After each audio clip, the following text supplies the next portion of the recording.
We are live. Hey, y'all, and welcome to Three Pagans on Tap, live from Sarenth's house. Hey, folks. Glad you're here. And with our special guest tonight, Emily. Hi.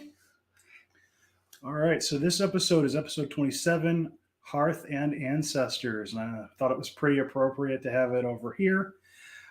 So first things first, it is Fat Tuesday, and for my Catholic ancestors, big deal. So, if I could get right by you. Yep. We are having these, probably not right now because we just got done doing dinner, but one of these is going up on the ancestor altar. Actually, if you could track me while I do that. I can certainly try. Hail to the gods, ancestors especially, and the Vaitir.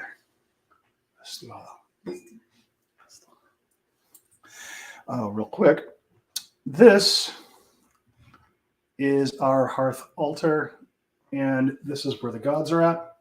And here at the fire, we honor our ancestors and various other Vaitir spirits. And broadcasting live from a couch is slightly more work, A little bit. but, not that much more. That's what laptops are for, It's good. So, Prayer first? yep. Okay.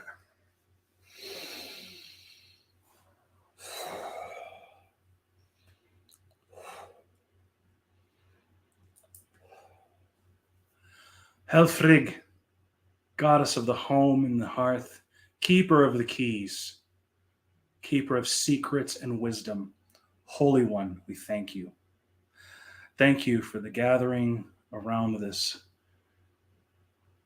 digital fire. Thank you for the gathering here. Good food, good drinks, and pleasant, warm memories. Thank you, Holy Goddess, you who guards the hearth, who keeps the fires burning, ever vigilant, ever careful, ever loving. Helfrig. Hail to our ancestors of the hearth, keepers of the hearth, keepers of ancient wisdom, you who sat near the fire and listened to its whispers, you who listened to the house spirits, the Husvitir, the Nissa, the Tomta, the Domovoy. You, O ancient ones, going far, far back, who listened to the voices of the spirits crackling in the little fire, crackling in the hearth fire, crackling in each little candle, each little oil lamp, each little blade of grass that you dipped in fat and set alight. Hail to our ancestors, rich and poor, great and small, all of you who sat by the hearth fire. Hail to you all. Astuhail.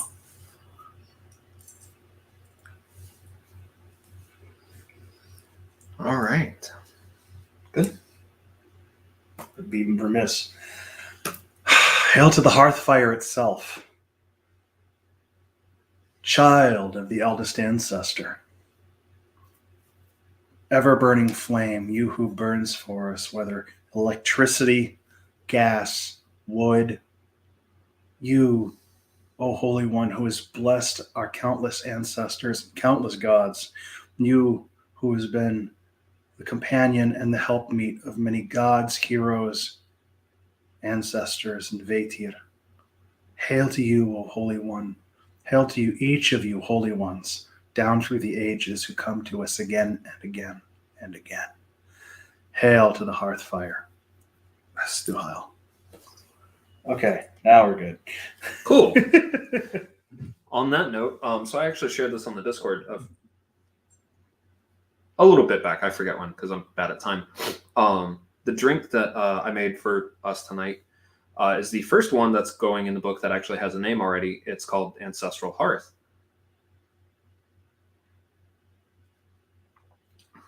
And it is delicious if I do say so myself. Oh, yes. Oh, that's dangerous too. Oh, yeah. No, it's super dangerous. You can't taste the alcohol for shit until the very end. Which is funny because it's mostly booze. It's rough proportions are 3 ounces of pomegranate juice, and then 1.5 ounces each of Irish whiskey, Grand Marnier or other orange liqueur, and amaretto, with just a few dashes of any warming or orange bitters would work. I used a particular one that I have that's a lot of cinnamon and clove. Is there a name for it? It's Blackstrap Ooh. by Blackstrap Bitters by Bitter Cube, I believe is the company. Really good. I've had it for years and I use it pretty frequently because it's quite tasty. Pardon me, I'm just gonna Yeah. highlight a couple of comments right quick. Hey, Melkor. Hey, Melkor. Well, thank you. Mhm. We are trying. And happy March, all. Hey, Jason. Nice to see you. Yep. Nice to see you. And I like that Jason got the date for us, 2/19, so about 2 weeks ago. Nice. Yeah, I'm super glad. This is an excellent Yeah. drink. And I'm glad that you're putting together a spiritually inspired Cocktail book. cocktail book. Mhm. Yeah. That's excellent. I actually realized the other day what the introduction needs to be, because I was like, I mean, okay, a cocktail book, that's fine, but like, what am I going to use as like the rest of the book besides just a bunch of recipes? And I was like, oh, it needs to be an introduction to the alcohol spirits. And, Oh, I mean, like actually working with them, not just abusing them. and Cool. like, hey, here's my experiences with them, and like How you honor them and how you incorporate your practice. Yeah. I think that's fantastic. and that'll be kind of the introduction, and then each recipe will have like a little write-up. And Honestly, every book that I'm running across anymore, that's what people are hungry for. Is like, it's great that you're explaining the history of the processes, but how do I do it? Yeah. And it's funny you mentioned that because I actually have a publishing arm, so good to know. well and Tree LLC. Uh-huh. Damn, good. Really good. It's It's got a lot of fruity notes, but it still has this underworld tinge to it. Yeah. And I know that's the pomegranates, mhm. but it's so good. I am utterly shocked, Emily, that you like the pomegranates a bunch. fucking weird. I am utterly shocked by this. We're giving Emily a ration of shit for those of you who don't know because of her relationship with Hades. Yes. Also, I want to thank Alekai for completely corrupting my modes of speech on pronouncing, instead of saying Hades like every other American, now I'm saying Hades. Thanks. Appreciate it, Alekai.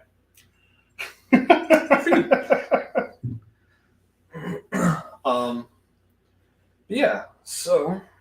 And And shocked face. Yeah. Exactly. shocked Pikachu face. Uh-huh. Dead shocked Pikachu face. You're gonna be a dead shocked Pikachu face if you're not careful. I know. So the theme for tonight is Hearth and Ancestors, and considering this was originally based around Maleck's drink here, but also, again, Fat Tuesday being a huge holiday for a lot of our ancestors, leading into Easter/Mardi Gras. It's just totally appropriate that this is the episode we're gathering around. No, it's absolutely perfect. One of the things that I definitely wanted to talk about tonight is I just lost it. Wow, brain. That's wonderful. Intersection of Take a breath, it'll come to you. land and home. Where does the land spirit and the house spirit begin? Where does the, because there's a lot of lore. Speaking of, So we brought references. we brought references. So the first one, Claude Couteau's Tradition of Household Spirits. Or as our wonderful friend Mother Multiverse Melody calls it, Claude Lickitung.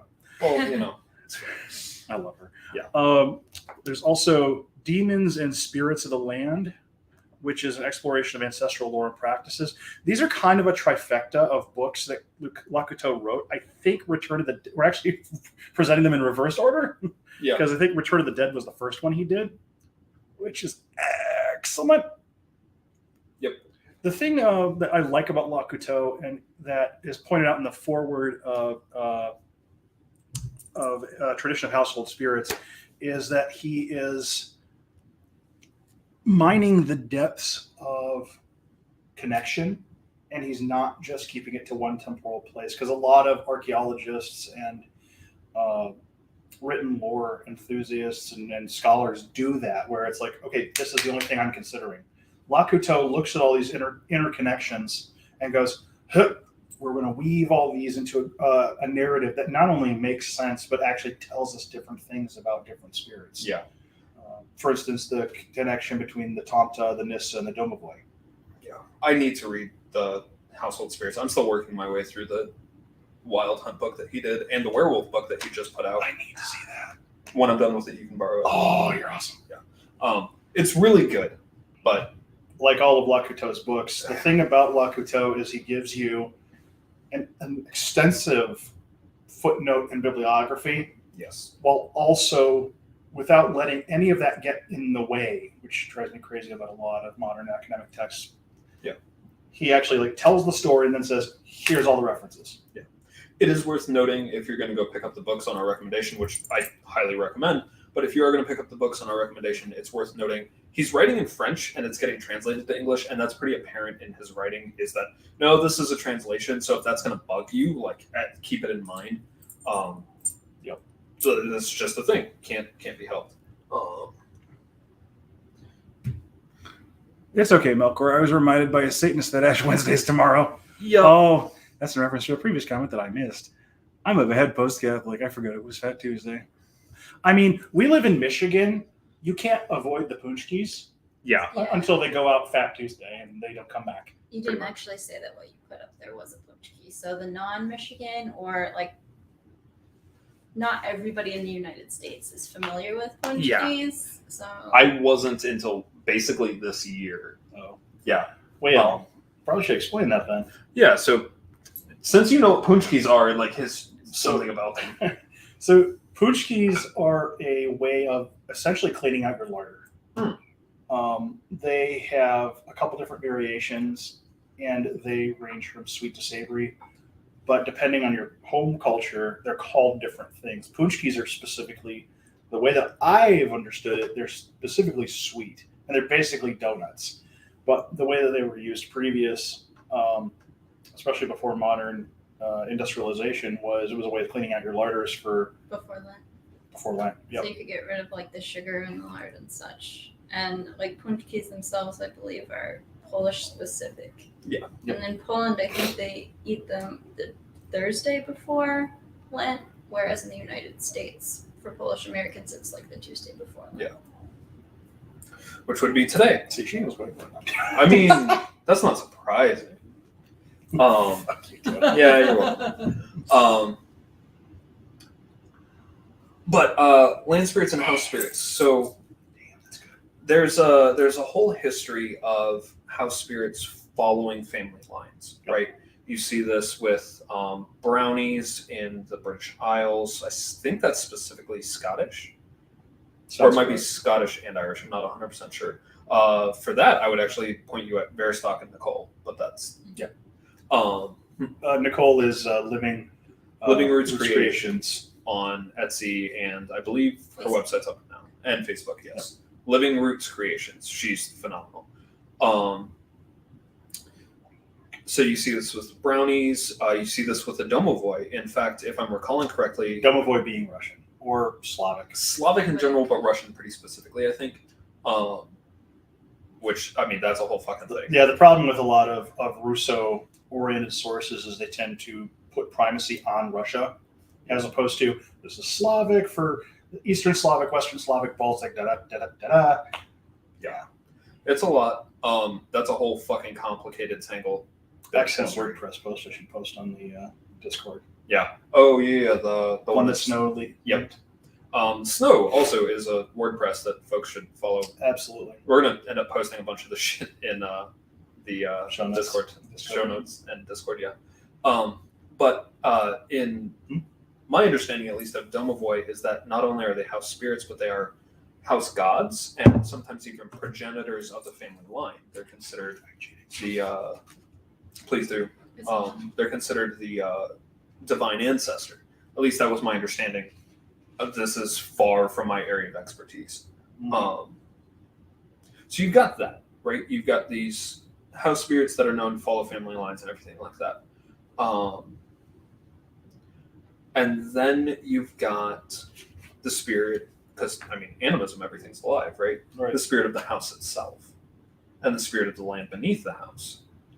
The Domovoj, or the Vorovik, the spirit that consumes the shape of a snake with a rooster's head, is called the Vorovik. It lives in the courtyard. So there's actually specific spirits for specific parts of the house. Like there's actually a female version of the Domovoi that I consistently mispronounce. Yep. Called. Fuck, it's not here. But anyway, the point being is that there's a Domovoi, which is specific to the house, and then there's a Dvorak, I think it's called, and it's specific to the farm, the farm buildings. Okay. And isn't she married to the land She is spirit? married to, yes. Yeah. So the Lakuto's reading of a lot of these interrelations is that these are household and land gods, but they're also like so super local to where folklore calls them house spirits. Yep.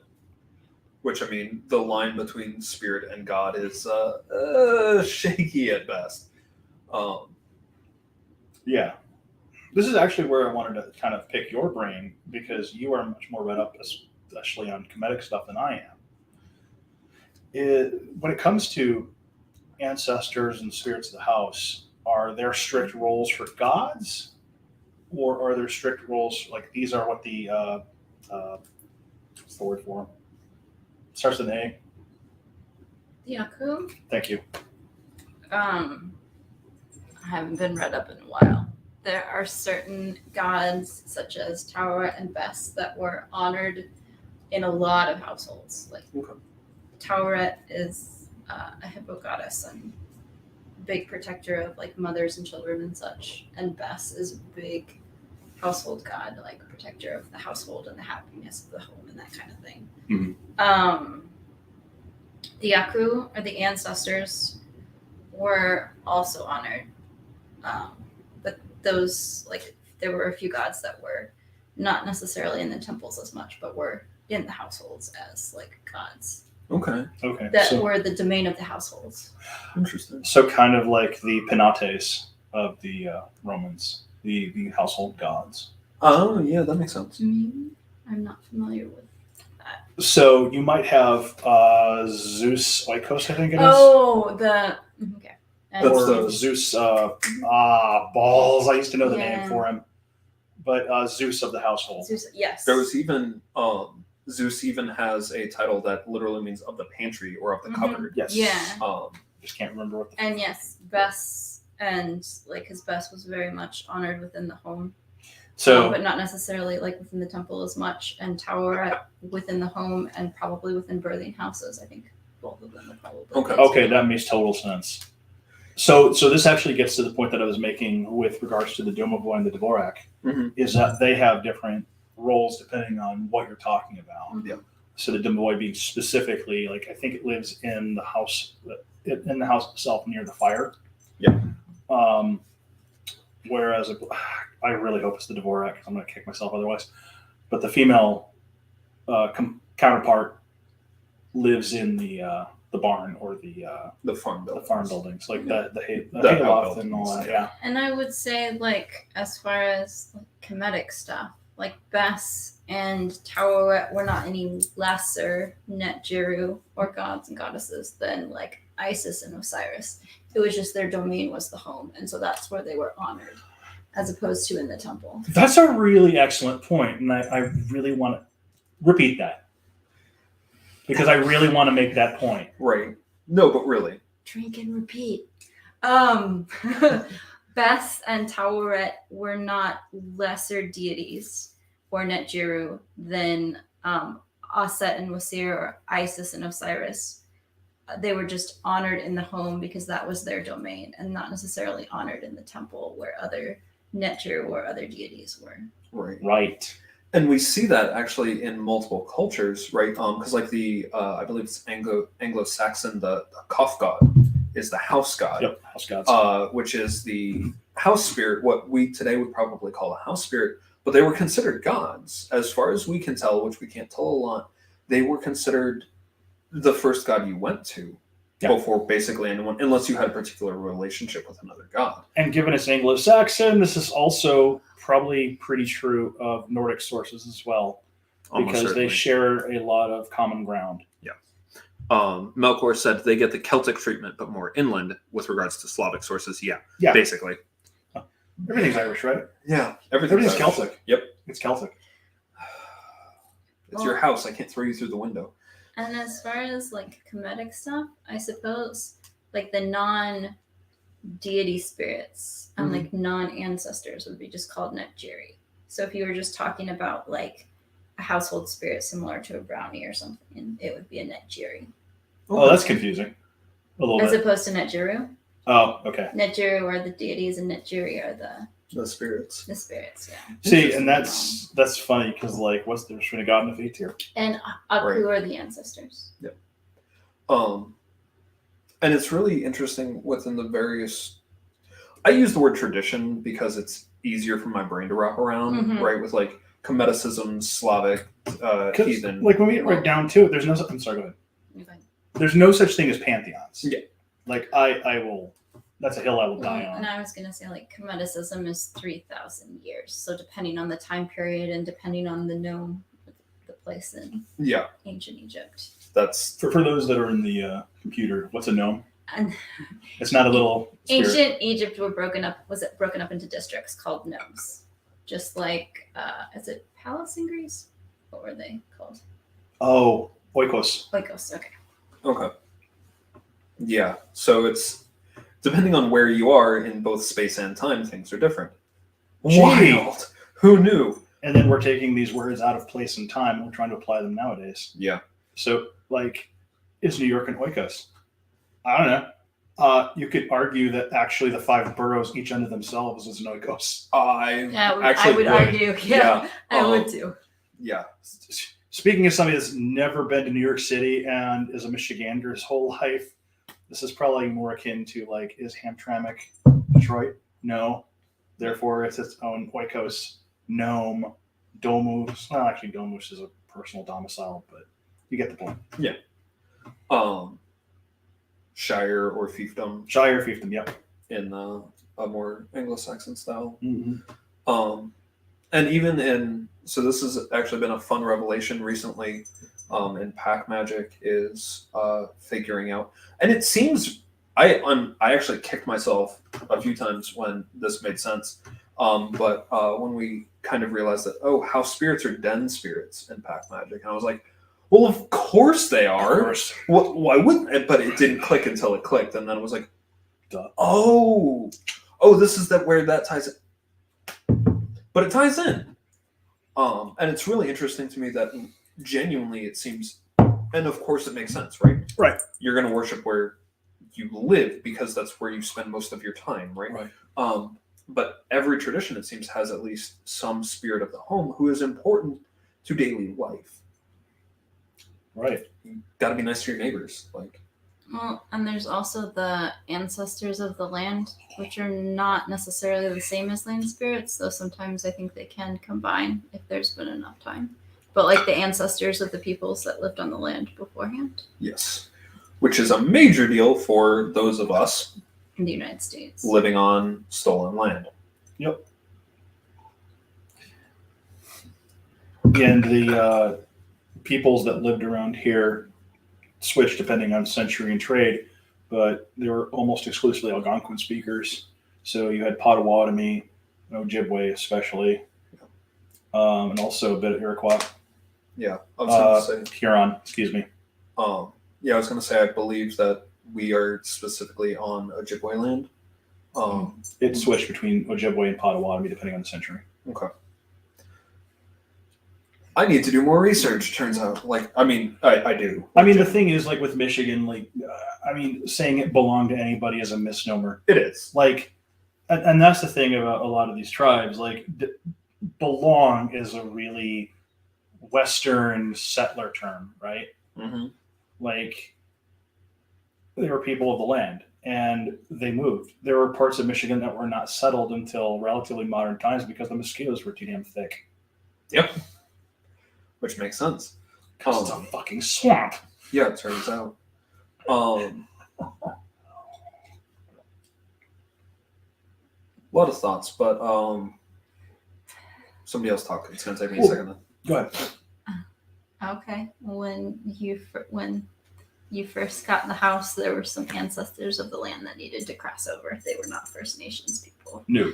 But they were not this century or probably last century people that needed to cross over. So ancestors of the land, they're definitely the First Nations people if you're in in North America at least. But there's also settlers or other people. And sometimes their spirits stay around, and sometimes that's a positive thing, and sometimes they need help going over. But it's always good just to acknowledge all of the past generations that were in the space beforehand, I think. Absolutely. One of the former owners of this house has actually got his mugshot on the door coming in from the garage. And I'm not moving him. No. Yeah. That was not the issue, which was good. Yeah. Yep. Speaking of, are y'all up for talking about how you did things when you moved in? Is that something you're comfortable? That's totally fine. Okay. It was not the way I would have.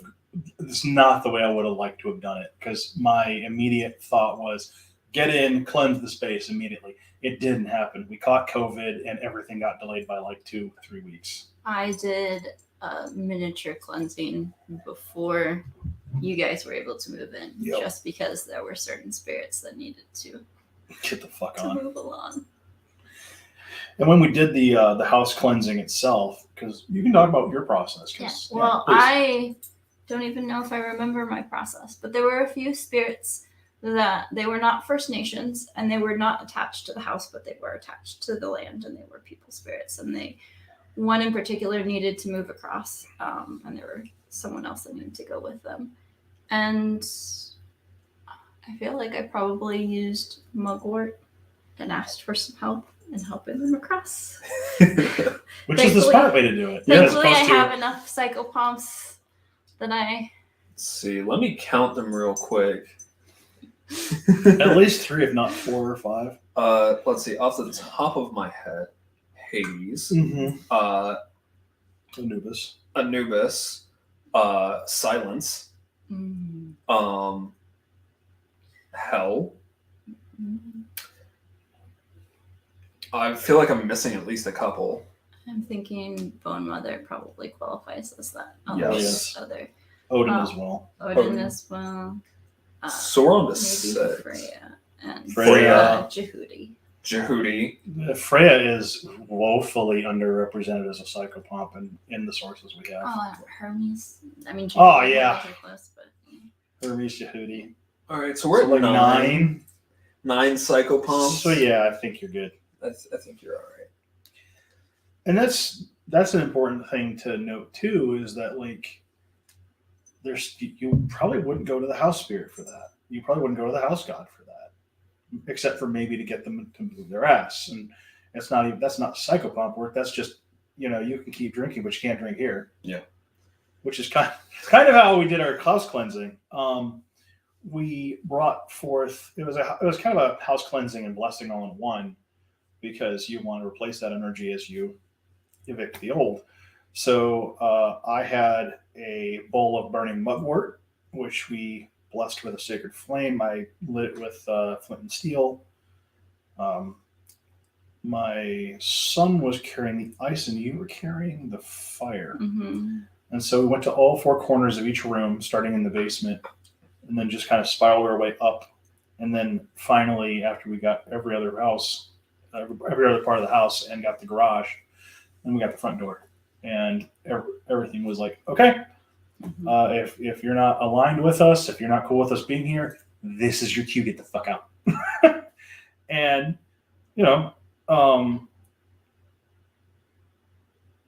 honestly, that's how a lot of house cleansings really work. If we're like breaking things down to bare bones, it's whether you're banging pots and pans or you're doing a more heathen oriented style of cleansing for the house.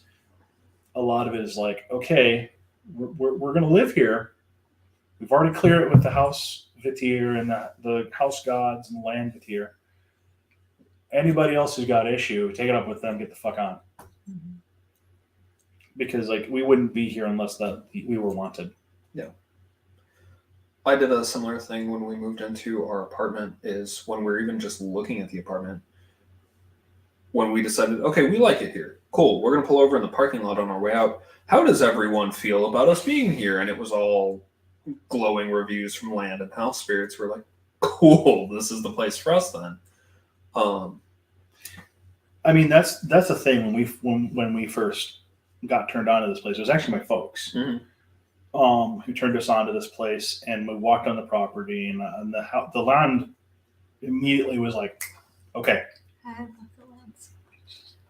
The land here is really fabulous. The Lanvatir here are very happy, which is a hell of a shift from a lot of places around here, because a lot of it's farmland that's been paved over and fucked over. This was not farmland. You couldn't farm on this. And you have a forest behind the house. And we have a horse behind the house, so I'm very happy with it.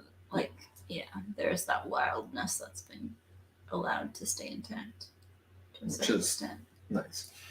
Yeah, and I think the stream has something to do with that. I find that sources of water have a lot to do with keeping a place. Mm-hmm. I mean, it seems obvious when you say it. It keeps the energy moving, Right. but it does. It keeps the energy moving. It's not stagnant. You can actually have things that live there. Yeah. And so when we were getting ready to move in, we did all the divination. We're like, okay, cool, perfect. So we did the move-in thing, and we actually signed the lease a few days before we could move in, because of just like we couldn't move on a weekday, but we signed the lease on a weekday. So what we did is we moved in like a couple things, like we each packed a bag, moved it in, and we kind of we both did our own thing with cleansing and warding the space. Oh no. Melkor said, high fives and death ally, and Yes. Josie said, group high five, LOL, because both of them are also in deep with the various death gods. Right? Yay! Josie being my partner and is, one of the other participants in this story. So we both did our own cleansing and warding of the space in our various ways. Both heathen and pack. And then as I was going through doing my thing, what's that? I live right against the lake. I will second the fact that it keeps things moving. Yes. Absolutely. But yeah, so we're doing our thing, and as I'm doing, like, the ward's already up and I'm doing like one final cleanse, and kind of as I'm looking through the corners and stuff, I see this little group of spirits who are just chilling, like hoping that I don't notice them, and I'm like, no, y'all need to move along. Mm-hmm. Like, I live here now. It's time to Glass. that would be good. It's time to move along. And they were like, no, we're not going to leave. No, it's time to move along. No, we're not going to leave. Okay, Yeah. I can physically force you out of here and you can see that. Well, if you do, I'm going to come back and cause trouble. Bet. All right. And that problem got dealt with. And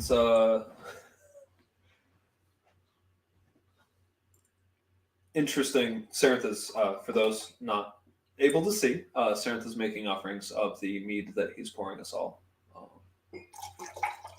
Because he is a responsible spirit worker. He tries. Meanwhile, I'm talking about beating the shit out of spirits who won't, I mean, They're Which is supposed to. also being a responsible spirit I mean, worker. Right that's there. actually fair. Like, if you were going to sue for peace at every opportunity, it'd be no different than the Dane law being established. And it basically was. It was, all right, you've got 3 chances. I'm going to ask you 3 times. And if you won't get the fuck out, I will move you out. And if you're going to say, I'm going to come back and cause trouble, well, you earned what you got. Mhm. And just because you're not used to spirit workers being around anymore and being able to throw their goddamn weight, Woo! Hey, Shan. Hey, Shan. that's the thing that I find a lot is spirits moved in and got comfy, not being able to, being able to do whatever the fuck they wanted without a competent spirit worker. being able to That's kick their okay. ass. So like this is a big component of why, especially in modern polytheism, whether you're a spirit worker or not, just having a basic competency of skills around grounding, centering, cleansing, grounding, centering, shielding, and warding is so important. It's not that everything's out to get you, but that it's just about hygiene. Yeah. It's not about, oh man, the fucking forest spirits are gonna eat me. It's don't shit where you eat. Yeah, it's good fences make good neighbors. Right. If you can put up a good fence, your neighbors will, Respect it. whether they want to or not. Right. And most of them want to, It's so good luck knocking it over, dick nose. right? Like most of the time, no problems. Most spirits are perfectly happy to chat. Do whatever you want. Like, cool. Real quick, we'll what do have y'all conversation. think of the elderberry pine or not elderberry? Sorry, wildberry pine. I like it a lot. I have both drinks going Oh, still. Hmm. a little more dry than I like it, but still good.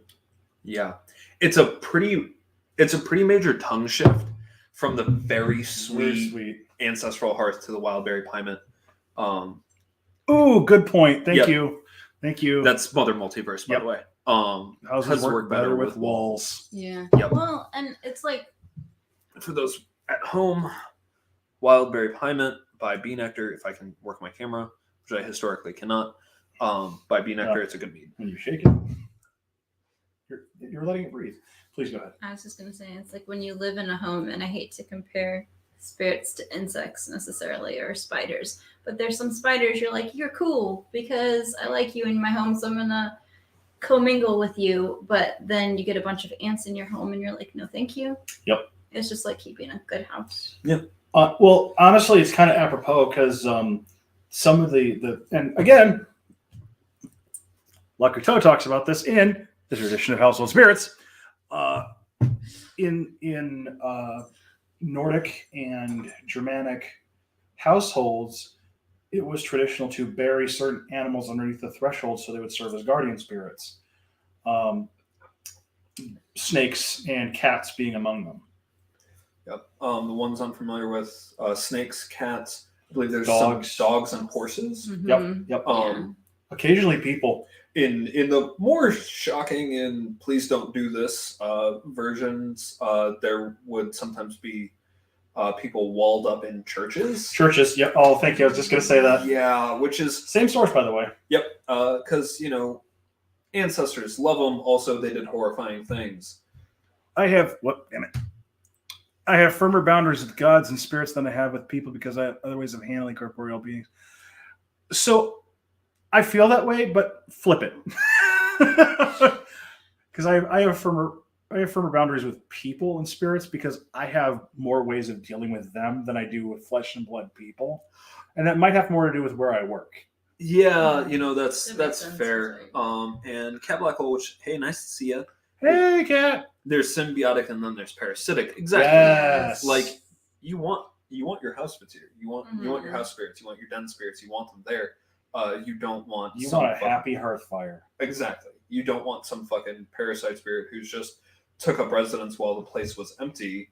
And You know what? That's a really good point. Like, people tend to think that our ancestors lived in constant fear of their house burning down. I don't think that's it. I think that they respected the house fire and they knew what a tinderbox they were living in. Mhm. Like, the worst thing that you can assume is height. That the height of stupidity was our ancestors. Yeah. Our ancestors knew very well that they were living in what amounted to tinderboxes. Mhm. that's why you had a good relationship with your house fire Yep. and your house spirits and your house gods and so on. You wanted to have somewhere to go home to at the end of the day and maybe not burn to death while you were sleeping in it. There's I forget where it is.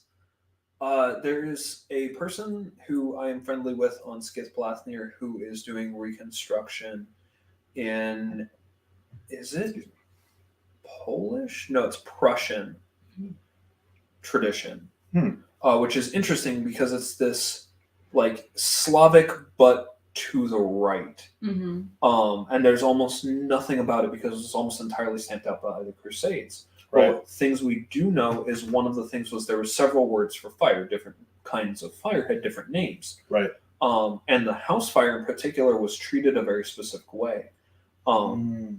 Every night when you banked the fire so it would keep burning underneath, but not burn your house down, you would flatter the fire. You would say things like, "You're so pretty. You're doing such a great job." Blah blah blah. Which has cognates in other. Yep. Because if you didn't do that, and you didn't blanket the fire well while you were doing that, the fire might get jealous and or bored and get up and go walking around your house. And you don't want fire walking around your house. And that's actually a thing. It's important to remember that a lot of these spirits are embodied, right? The house spirit is physically embodied in the walls. Like the house spirit is here. I've seen Sarenth talk to his house spirit several times. He knocks on the damn table very loudly to talk with them. When we do night prayers, I put my hands on the hearth itself because I'm recognizing the physical embodiment of the spirit of the house. It is not some mental game we're playing when we pray to the Husvitir. House. Yeah. Casual stroll through the foyer. Yeah, no. Yeah, please no. I really don't want my foyer to be covered in fire. You're fine. But yeah, and that's the thing. Like, it's one thing to say prayers and make offerings, and for a lot of these spirits, they're physically embodied. If you're not also respecting their physical bodies, who the fuck cares? It'd be like me punching you in the face and saying thank you. So to that point, you'll notice when Maleck was panning around, there's no actual fire in the hearth. That's intentional because we are getting the chimney inspected this month because we had to book that thing like 4 months ago. Yeah. And I will not light a fire until we're clear because that's respectful of the body of the Husvitir. Yep. And specifically the hearth.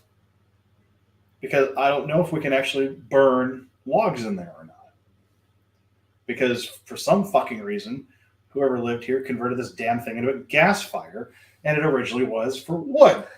I mean, yes, that makes sense to your dear pagan heart. For modern Americans, it doesn't make as much sense. Americans are stupid, so I mean, I'm not going to argue with you.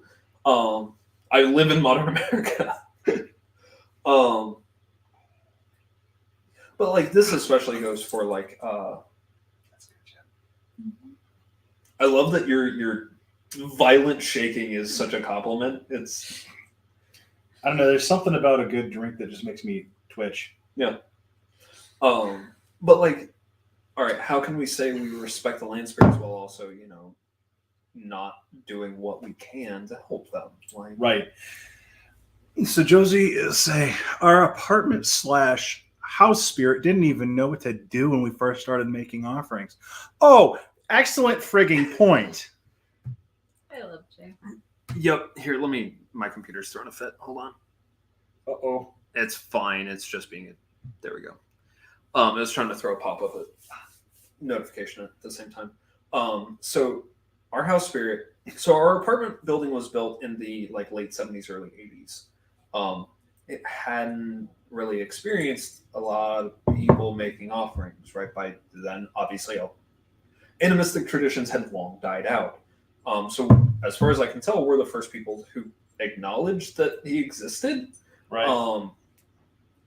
So as we're leaving the apartment before we'd even really moved in, there's a little intercom right by the front door, Right. and the body. What the fuck? Excuse me. There we go. The brand name on the intercom is Geron or something like that. Jeron. Josie looks at it and goes, Jer. I was like, yep, that's right. That's his name. If it wasn't before, it is now. There is power. Whether it gives you the name or you name it, there's power. That's actually a thing specifically in continental Germanic traditions, particularly, I believe, in Switzerland. The kobolds are house spirits, and the way you develop a relationship with them to start is you give them a name. Now, whether that's given to you to give to them or you just give it to them, that's certainly up for debate, and that's not my tradition. I don't know. I'd phone a friend on that one. Yeah, I am primarily Icelandic and Nordic, so I couldn't tell you personally. But that's how that's done. That's how that relationship is started. But that pings. Yeah.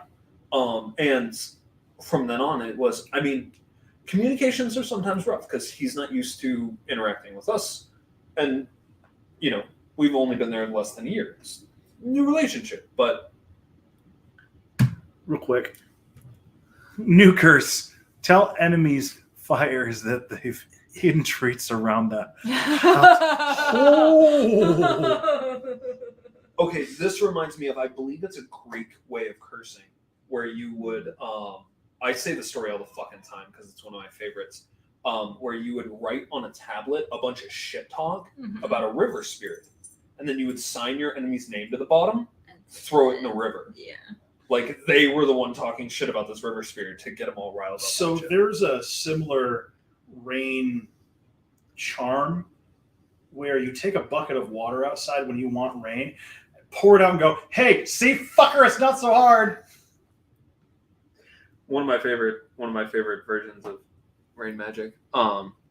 And Josie says, it was so damn sweet to see the reaction when we gave them a whole bowl of spiced apple porridge for Yule. Yeah, like it was hungry. It was hungry, and like we do our best to keep them fed. Sometimes, you know, disagreements happen, miscommunication happens most of the time. That's honestly what it boils down to. In relationships, most problems boil down to miscommunication. Like that's, I find that's true across the board. But if you assume goodwill on the part of the spirit in yourself, you can get a lot done. Yeah. You're going to say something. I was just going to say, like, linking back before when we were talking about house gods and we mentioned Bess and Tauret, from a Greek perspective, Hestia, as, like, the hearth goddess that was honored in the home and honored first. She was still a goddess, and, like, I believe she was an Olympian. Yes. The golden bough is where the bullshit of her giving up that seat is. Okay. That's that's Graves. Robert Graves. Robert Graves' bullshit. Dude, fuck him. Sorry. No, Sorry. you're fine. You're fine. You can rant. Felt the need to point it out because Hestia is a powerful goddess. She's. And if memory serves, Hestia and her Roman counterpart, although they're not the same, Vesta, were honored in every ritual, and they were honored first because they were the point of connection with all the other divine. Very much. Like, this is actually reflected in Sunereta in SRS, which I will not be able to pronounce because it's in Gothic. There's a Sunereta, and some others are reconstructing a Gothic heathenry tradition, which is heavily Roman influenced. And they're, I won't say central, their first among gods is the Hearth goddess. Yep. She is the point of connection between the divine and humanity. We also see this in Indo-European religion in general, specifically the Vedic that I'm thinking of, with Agni. Agni is the connection point. Yeah. Agni is the first sacrificed being, or not sacrificed being, excuse me, the being you first sacrificed to, so that your prayers are heard by the other gods. They're a fire god. Yep. Yeah. Interestingly, this is well outside my wheelhouse. I am talking well outside my wheelhouse, and I'm saying that up front. Isn't a similar thing found in ATR traditions with Papa Leba? Papa Legba, yes. He is specifically of the Crossroads. Mm-hmm. I don't know his association with fire because I'm not that up and up on ATR. Oh, certainly. ATR, for those who are listening at home, African traditional religions, including Yoruba, Santero, and Polyneembe. Yep, Lukumi. Vodou, particularly Haitian Vodou, is generally put into that group, not lumped in. Sorry. Elegua is Santeri and counterpart. Thank you. Well, and I also think of Ganesha as The road opener. Road opener. Yeah. And also first in those. And- Yes. I was not trying to say, for just super clarity, I was not trying to say Papa Liba is a fire spirit. I wasn't. Just that he is offered to first as the communicator, which is my understanding. I could absolutely No. but- Everybody that I've ever talked to has talked about Correct. Elegua and Papa Liba are the first ones offered you to open the road. Yeah. This is an important point too, in that some of these gods that open the road to the gods are specifically fire spirits, and some are crossroads spirits. Mm-hmm. You mentioned a little bit ago Ganesha. Mhm. And certain of our gods are road openers, and certain of them are fire. And I think what is interesting about the Nordic specifically is we have hearth goddesses, but we don't have a god of fire like Agni that most heathens recognize. I was going to say it's. I recognize Surt.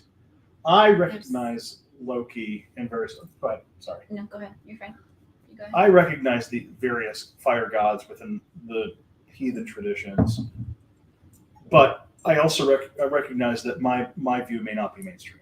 That's fair. I was going to mention that two things on Surt. We actually have recently found a cave in Iceland.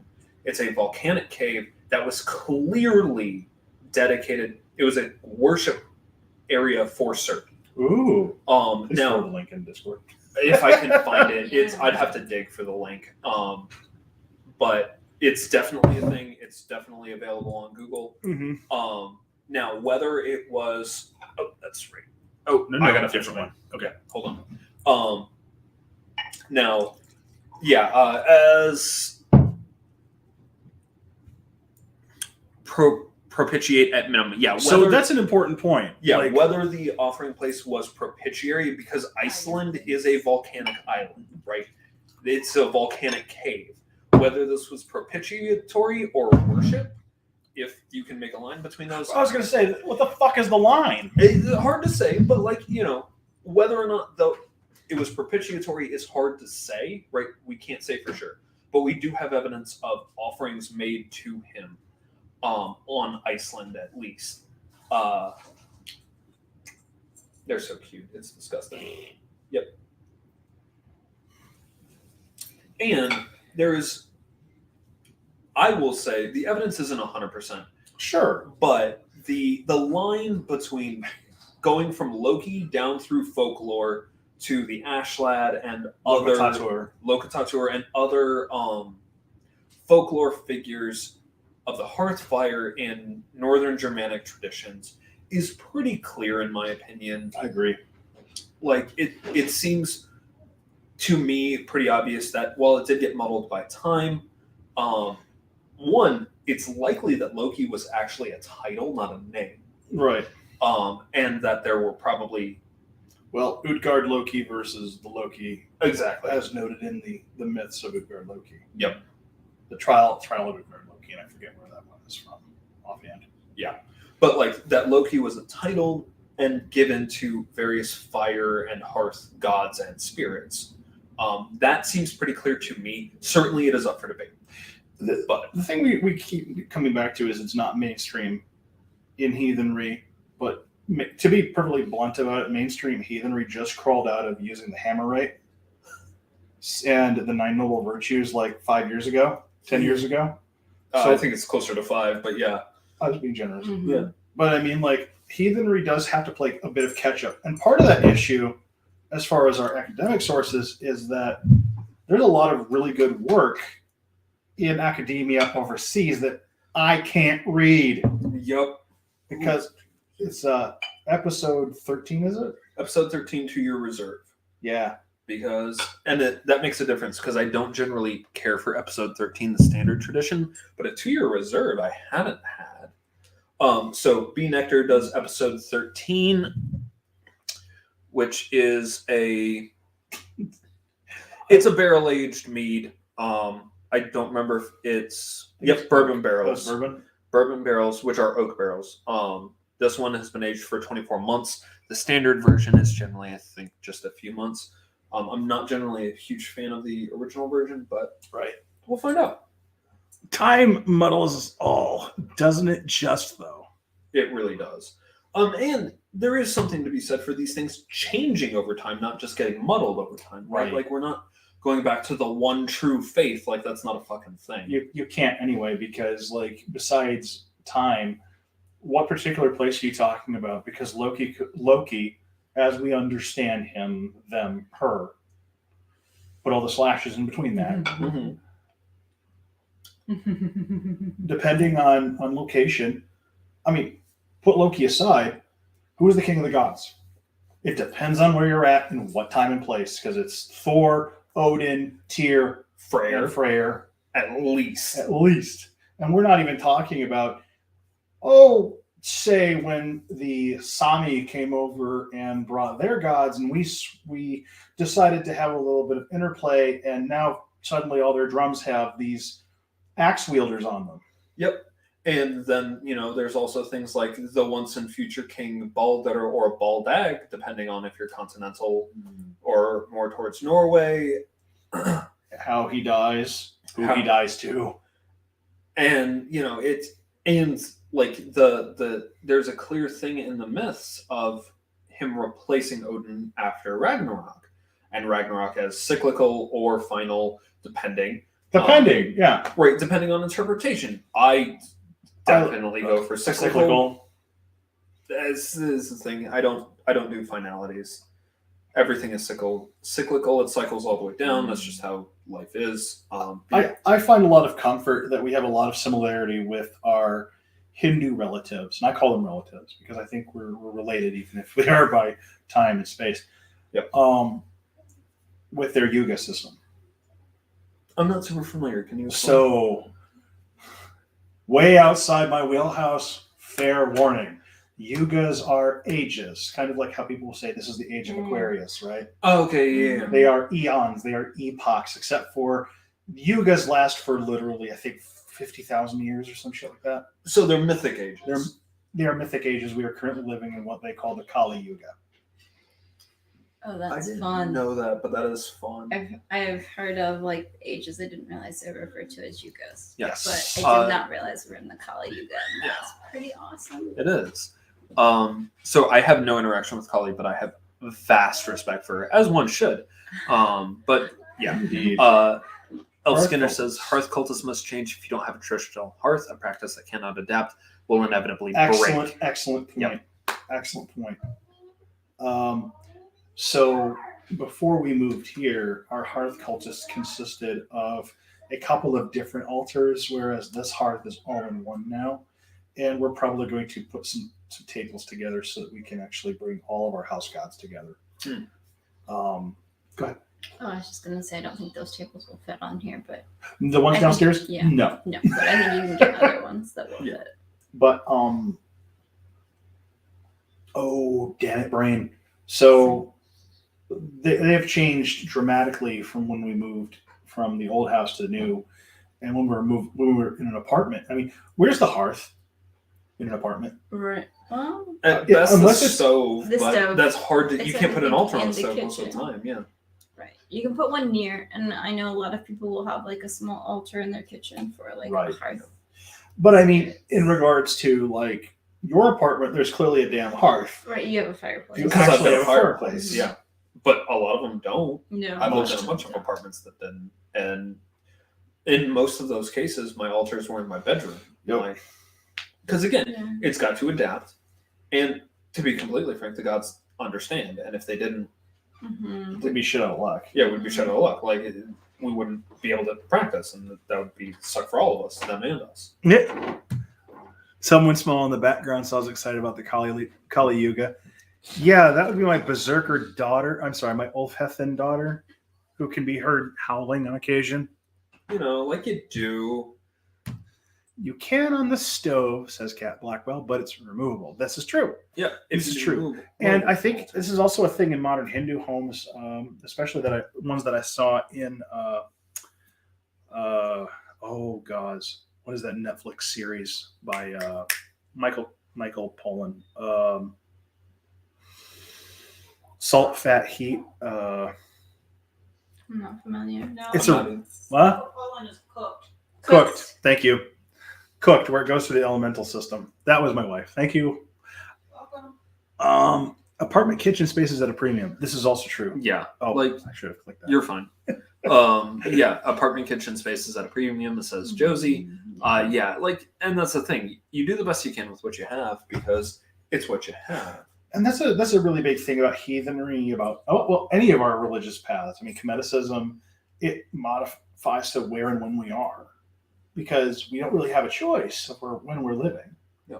It's not like I can transport my happy ass back to the past. I might not come back, or I might find it's utterly miserable. Even back in the past, it modifies to where you're living. I Exactly. mean, they might have had much more group temple space, but houses and living spaces depended on the people and the economic class and all of that too. Yeah. That's an excellent point. Like we were talking about, gods of whose domain is the home. They were worshipped at home. Right. The That's- wealthy could afford to go to temple all the time to make sacrifices. Your average person couldn't. Was it Epictetus who wrote the reminder that it doesn't matter what you offer? I think it's Epictetus. It was one of the Stoics who made the point that it's not how much you offer, it's the heart that you offer it in. And it's not to say that you shouldn't offer what you can. It's to say that if you're offering to show off, it's the wrong heart. Yep. And that if you're offering out of the goodness of your heart, whether it's a morsel of bread, a bit of your food, or in my case, a mug of coffee and our meat and the other drinks that you prepared. Yeah. Yep. Milkworm makes a good point here. I feed my apartment spirit via garbage disposal and keep a small Dixie cup of water by the sink. Ooh, Yeah. I like that. That's actually a thought. great. If Yeah. a frigging garbage disposal was working, I'd say that's great. I will say too, because ancestors, some ancestors will Yes. have you consume their offerings, which is not necessarily typical for different traditions in the past. But depending on either sometimes it's your economic status, sometimes it's what their economic status was. Very good point. Very good So you point. want to talk about your coffee? Sure. So this was it the morning? Yeah, it was this morning. This morning. So I brewed a pot of coffee, and I got about a quarter of it left. So As we all slowly migrate That's into fine. lunch. Sorry, I don't You're want fine. You're to. fine. So We're gonna give you snugglers, Malik. I mean, I don't mind. I just there is only so far for me to go. so some of my ancestors have a serious problem with what they call wasted food. We call offerings. Mhm. So they won't eat it unless I embody them or eat with them. So what that usually entails is I sit with the cup of coffee. This morning, I was very ritualized about it. Sometimes I'm not. I point the stem of the cup towards the empty seat that they're occupying. And then when they want me to drink it, I point the cup towards me, take it up in my hand, bring it over, set the cup down, point the stem towards me, the stem being the point where I'm holding on to it. And then I drink the coffee as an embodiment of my physical ancestors, because that's what I am. Yeah. I have not had, speaking of embodying my ancestors and drinking for them. Hang on a minute. Ooh. I like the pie mint better. Interesting. That's good. It's interesting because the pie mint's drier than this by a lot. I know. And I'm not sure if it's my brain or them. And interestingly, I like them evenly, for wildly different reasons. And generally, I don't like episode 13. So it's impressive that I do like the Cheetah Aging is Reserve. a bitch. It really is, and it's genuinely because. It's a lovely thing. So yeah, I am a. This is from Melody, Mother Multiverse. I'm a magic, and you can too for the low price of powdered virgin silver, a vessel of brass, as well as. And I mean, that's the thing. Like, if you got the money to throw down, that's one thing.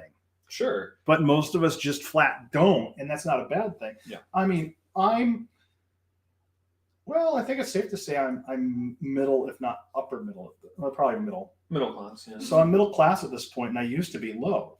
So like a lot of my offerings used to strictly be water and occasionally herb offerings. And more often I'm making food offerings. And part of that had to do with where we were living, because food offerings were not the done thing in the household, because it was a Catholic household and he didn't feel like dealing with that. Which, his house, his land, his rules. And her house, her land, her rules. But moving here and making our own food offerings, there's some of the ancestors won't take it unless it's been in my mouth already. Mm-hmm. Some ancestors will flat refuse to let me, quote, waste food. And these are ancestors that went through hard times.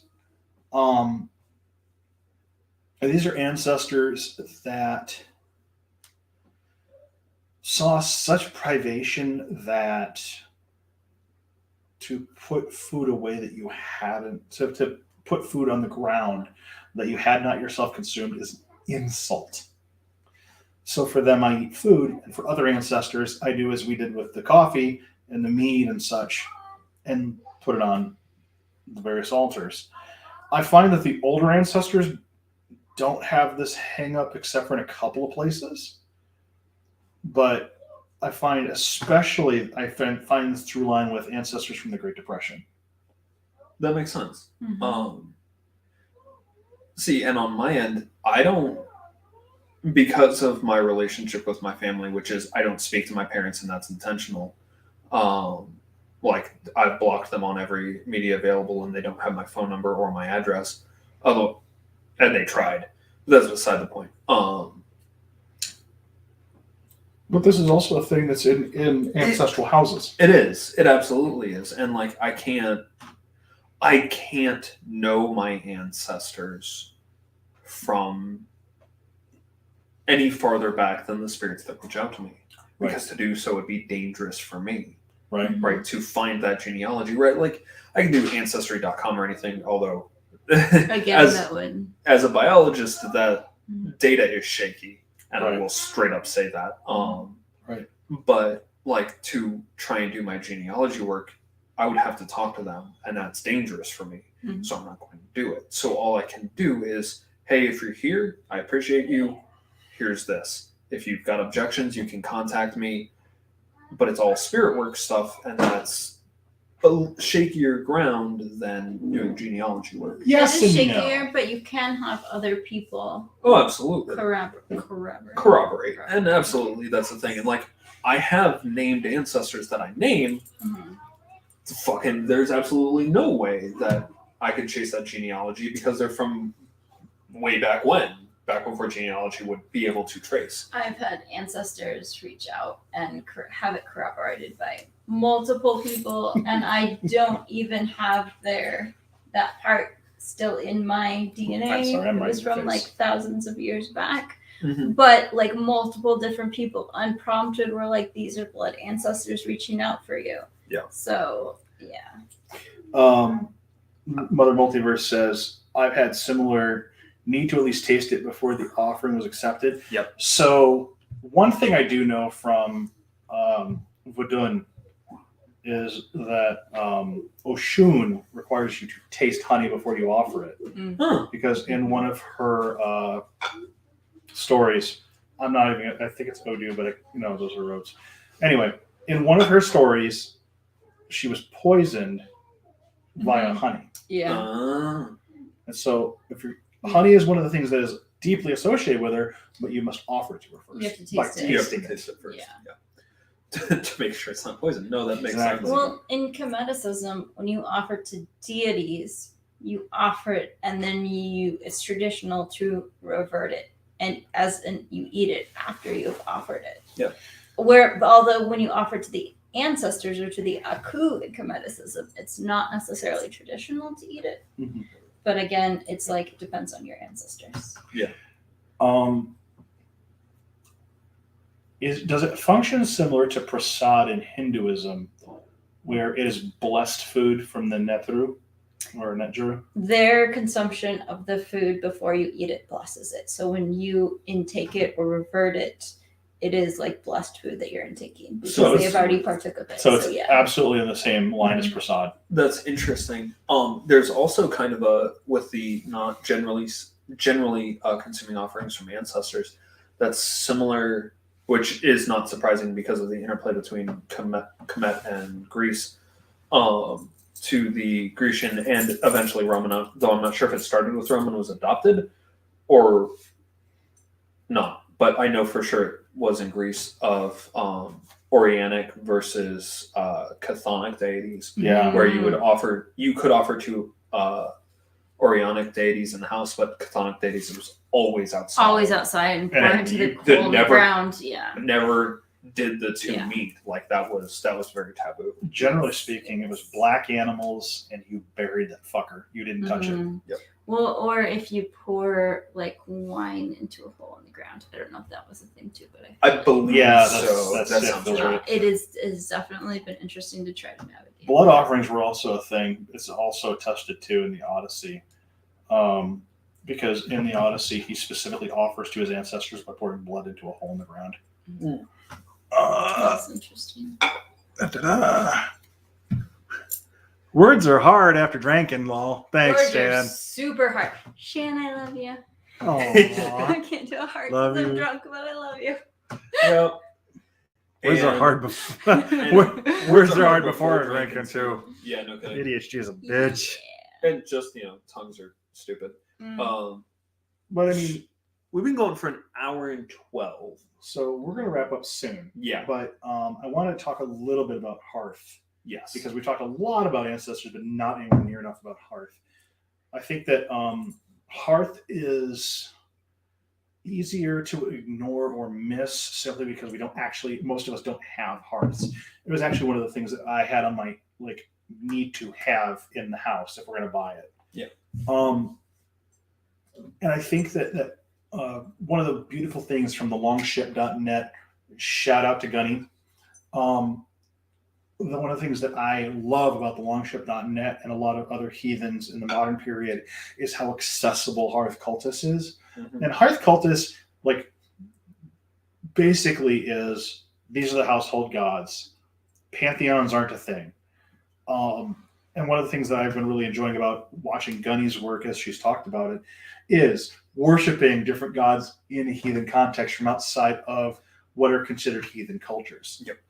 Her most recent post on Wings of Summer, which is her WordPress blog on Wings of Summer, if I'm remembering correctly, is Black Dog on the Steppe, which is about her, because she is particularly dedicated to Anubis. Y'all actually had her on AGF very early on, and she talked about it there. Yes. I'm gonna have to re-listen to that. It's a It's a great good- episode. Yeah, I love Gunny. Gunny is amazing. But yeah, she is particularly dedicated to Anubis, which she's talked about publicly, so I don't mind saying.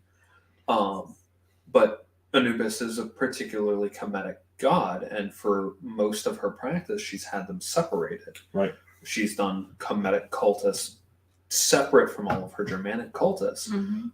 until recently. And actually, I commented on that post about, wow, that was exactly what I needed to read for my own integration. She's working on integrating her cultists of him into her Gothic heathenry in a way that is one practice versus two. Mhm. So back when I was a relatively new heathen, a lot of us practiced this culture, that culture, because to be blunt, we didn't have enough of the verbiage and enough of the research to reach across the aisle like that. I've been a heathen for almost 15 years. So it's 06, 07. So what are we, 22? Yeah, 15 years. Jesus. Holy gods. Yep. Feel old for a second. I'm going to feel fucking old. I want to say feel old, but that makes me older, and so. Love you.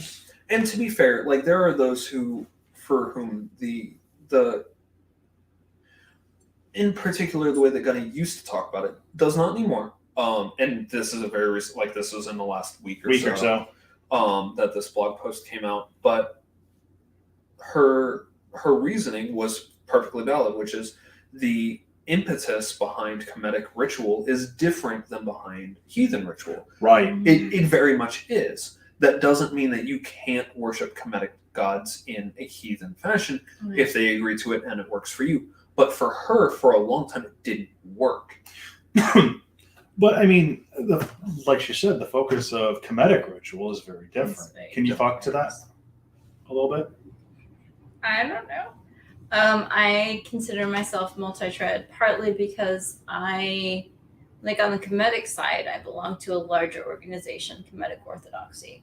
And so they have very set rituals and very set ways of approaching certain things. Mhm. So when I do things in that vein, it is in that vein. Mhm. However, sometimes I still work with my Kemetic gods in other areas and in other ways that might be similar, or like they will cross the lines over. So I might honor them in a more heathen way or in a more pack way because, you know, the gods will cross the lines. Yeah. Whatever. Tell They them will what to do, I dare you.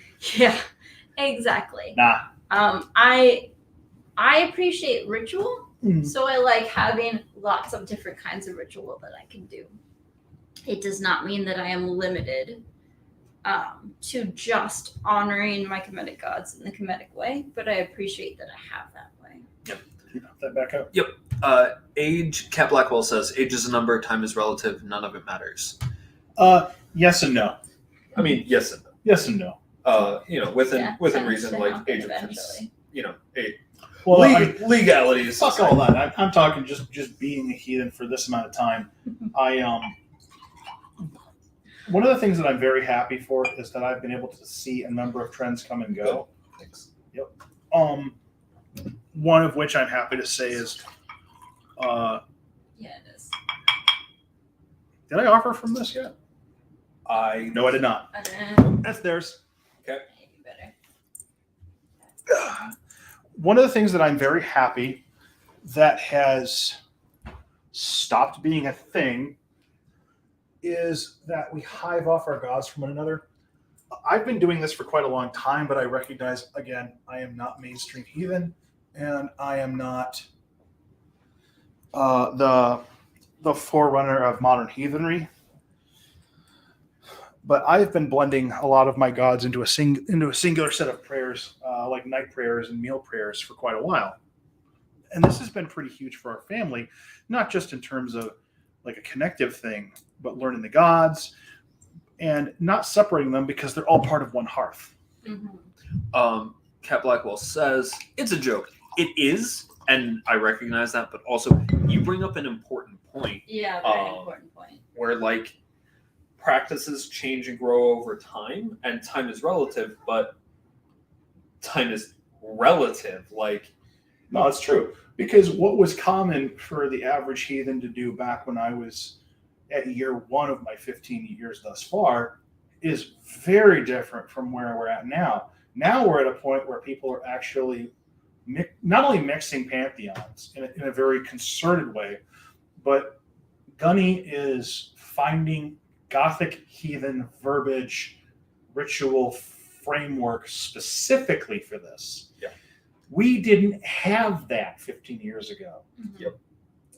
And I kind of I am jealous actually because absolutely. I mean, I'm not a Gothic heathen. It doesn't click for me. Icelandic and Nordic does, which just goes to show you that like ancestry is maybe one piece of the pie if you're lucky. Yep. Because most of my ancestry is Germanic and English, which, you know, you go back far enough and we're getting academic. But the point that I'm making is like the stuff that you gravitate towards, that the gods that grab you, the ways that you express your Hearth Cultists are relative to your place and time, but also relative to the information you have accessibility for. Yep. Like academia.edu didn't exist Yeah. when I started.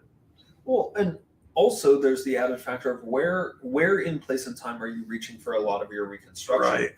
Right? Like, I mean, you have actual night prayers. That's pretty important and impressive. it is Thank you. actually true. But like, okay, so primarily you're pulling from Iceland.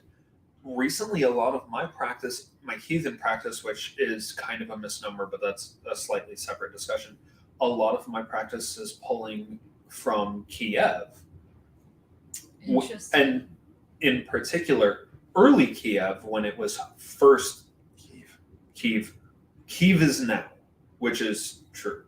And I'm going to pronounce it Kiev because that's Ukrainian, and we stand with Ukraine. Absolutely. Fucking whoop their asses. May the gods, ancestors, and the Vatir be with Ukraine. May their hearth gods guide and guard them. May the land rise up. May the gods give them steel and resolve. And may the Vatir stand worthy and ready with them. Hail. Vestuhail. For those in the listening audience who don't know, Vestuhail is a phrase which also has wassail is the Anglo-Saxon counterpart of it, and it has a multitude of meanings, which among them is may you be whole, may you be holy, may you be healed. And I use them frequently together all in one. Yeah. Because, I mean, it's one of those words that doesn't translate well to modern English. It doesn't. It meant all three at once. I'm solid, thank you.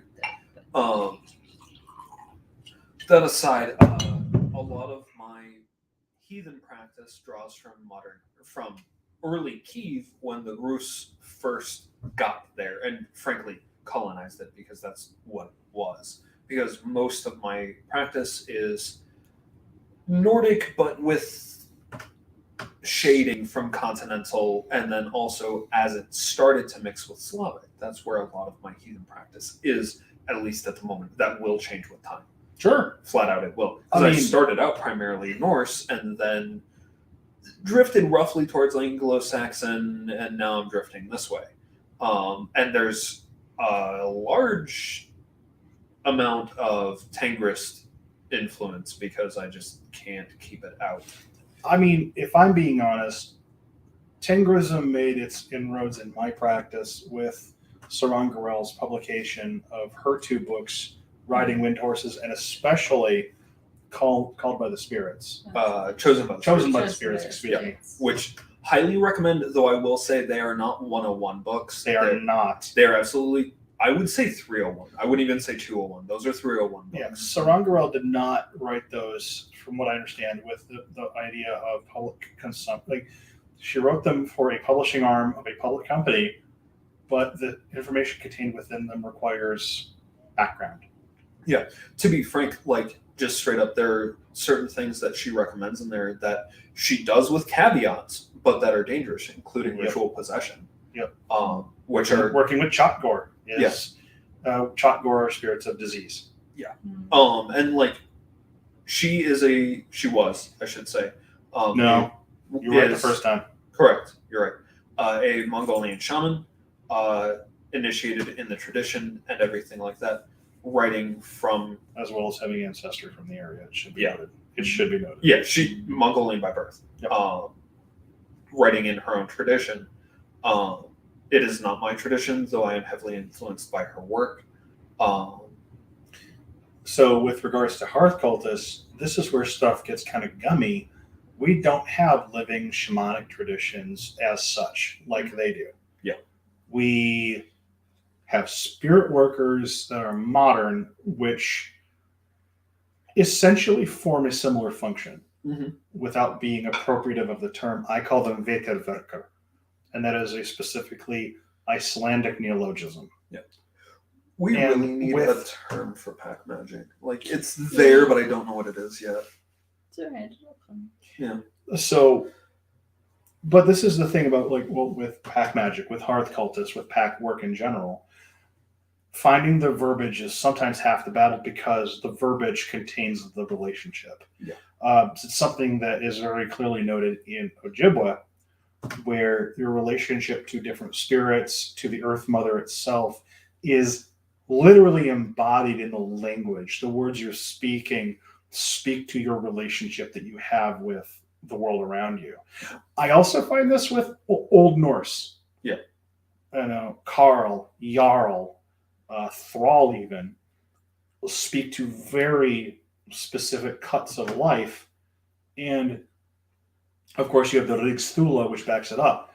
Regarding Hearth Cultists, again, with the Lokis that you mentioned earlier, with our relationship to fire itself, it's very fucking weird that modern mainstream heathens haven't done more work to actually extricate hearth gods in specific besides Frigg.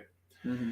And I think among these are Surt, Loki, Glut, Logi, and Sinmora.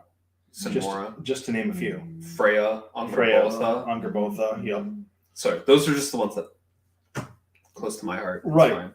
And I think that to a certain extent you could also name Gerther. Oh, absolutely. And in a kind of more distant sense, Mengloth, although her hearth fire is more of a healing hearth fire. Mm-hmm. Go ahead. I'm really interested. So another friend of mine, wow, I cannot recall their name because I'm terrible. Grimchild. Good person. Yes, she's fantastic. Mm. She calls herself Danelaw Heathen, which is pretty accurate because it's Anglo-Saxon with enough Norse and Celtic influence to be not quite That's Anglo-Saxon. Yeah. Recently started publishing on her project with the 12, which are the handmaidens of Frigg, as they're commonly known. Yeah.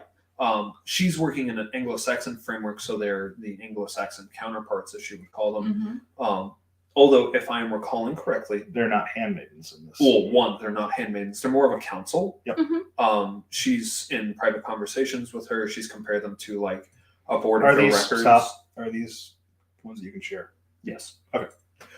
She's compared them more to board of directors or counselors, things like that. Which makes total sense. If you actually look at the functions of the handmaidens, they do function more of a counselor. Like Vor, keeper of, I believe, boundaries. I believe so. Na and Scene and all the rest. All of them Yeah. less so like direct, like the hierarchy implications are a problem. Yeah. Like they clearly in Nordic extraction do have a kind of service role, but they're not lesser than, they just serve a purpose in the household. Yeah. It's kind of like the difference between the head of the household and the chatelaine.